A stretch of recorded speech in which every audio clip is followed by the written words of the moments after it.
খরচা হয়েছিল? প্রায় 1,00,000-এর মতো খরচা হয়েছিল। 1 লাখ খরচা করেছিলেন? আমি একটা জব করি, ওই জবে যত স্যালারি আমি ওতেই লাগিয়ে দিয়েছি। আমাদের প্রত্যেকের জীবনে কোনো না কোনো সেলিব্রিটি একদম সর্বোচ্চ প্রিয় তালিকায় থাকে।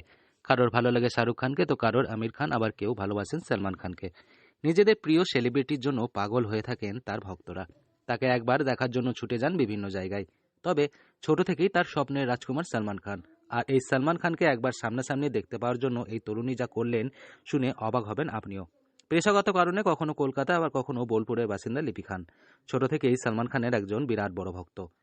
এমন কোনো সিনেমা নেই যেই সিনেমা সালমান খানের তিনি দেখেননি। বিভিন্ন সিনেমা হলে গিয়ে ফার্স্ট ডে ফার্স্ট শো দেখে এসেছেন তিনি। তবে সিনেমার পর্দায় দেখা আর সামনাসামনি দেখার মধ্যে একটা তো পার্থক্য রয়েছে। আর সেই কারণেই বোলপুর থেকে সোজা কলকাতা, আর কলকাতা থেকে সোজা গ্যালাক্সি অ্যাপার্টমেন্ট, বিজে রোড, বাসস্ট্যান্ড, ব্রান্দা, পশ্চিম মুম্বাই, মহারাষ্ট্র পৌঁছে গিয়েছিলেন এই তরুণী। আমি ওনার কাছে গিয়েছিলাম, মুম্বাই গিয়েছিলাম জুন মাসে 24 তারিখে। তো খুব কষ্ট করে আমি গিয়েছিলাম ওখানে। দুপুর থেকে সন্ধ্যে 7টা পর্যন্ত আমি ওর বাড়ির সামনে দাঁড়িয়েছিলাম যে কখন আমি ওনার সঙ্গে দেখা করতে পারবো, কিন্তু সেটা পারলাম না। খুব রোদে দাঁড়িয়ে থেকে খুব কষ্ট হয়েছিল, সেটা পারলাম না। এই যে দুপুর থেকে সন্ধ্যা অব্দি যে বাড়ি রয়েছে, সেই বাড়ির নাম কি ছিল মনে আছে? Galaxy apartment. ওই গ্যালাক্সি ব্যান্ড্রার গ্যালাক্সি অ্যাপার্টমেন্টে যখন দাঁড়িয়েছিলেন, ওখানকার দাঁড়ানোর যে অভিজ্ঞতা, ওখানকার ওনার বাড়ির নিরাপত্তারক্ষী কেউ কি কথা বলেছেন বা কেউ কিছু আপনাকে? হ্যাঁ, ওনার বাড়িতে যিনি তখন অনেক পুলিশের গাড়ি ছিল ওখানে। সেই পুলিশের একজন আমার কাছে এসেছিলেন একটা কথা বলতে, যে আপনাকে আমি দুপুর থেকে এখন পর্যন্ত দেখছি, রাত 7টা পর্যন্ত, আপনি কেন এসেছেন ওখানে? গত বছর কড়া রোদ উপেক্ষা না করে জুন মাসের 24 তারিখ তিনি পৌঁছে গিয়েছিলেন মুম্বাইয়ের গ্যালাক্সি অ্যাপার্টমেন্টে।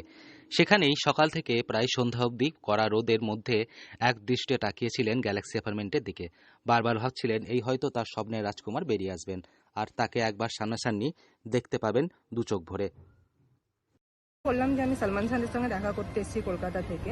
তো এটা উনি বললেন যে আপনি ওনার জন্য এত দূর থেকে দেখা করতে এসেছেন, এটা ওনাকে বললো। উনি বললেন যে উনি এখন বাড়িতে নেই, যদি থাকতাম আমি অবশ্যই আপনার সঙ্গে দেখা করাতাম। শেষে ফ্যান কি সালমানের দেখা পেয়েছিল? না, আমি পাইনি, এবং আমি চেষ্টা করব আবার নেক্সট টাইম যাতে দেখা হয় আমার। আর এটাও আশা যে আমি যেন ওকে শান্তিনিকেতনে, এই রবীন্দ্র এখানে আমি দেখতে পাই, এই আশাটা আছে আমার, যাতে উনি এখানে আসুক, বা আমি নেক্সট টাইম আবার ট্রাই করবো যাওয়ার। আপনার নাম ও পরিচয়? আমার নাম লিপি খান। তবে চাইলেই কি আর সব স্বপ্ন পূরণ হয়? দীর্ঘক্ষণ দাঁড়িয়ে থেকেও দেখা পেলেন না সালমান খানের। বীরভূমের বোলপুরের বাসিন্দা লিপি খান বলেন, আগামী দিনে তিনি আবার যাবেন, আবার গিয়ে তিনি তার স্বপ্নের রাজকুমারকে দেখা করবেন। বীরভূম থেকে সৌভিক রায় রিপোর্ট, লোকাল 18 বাংলা।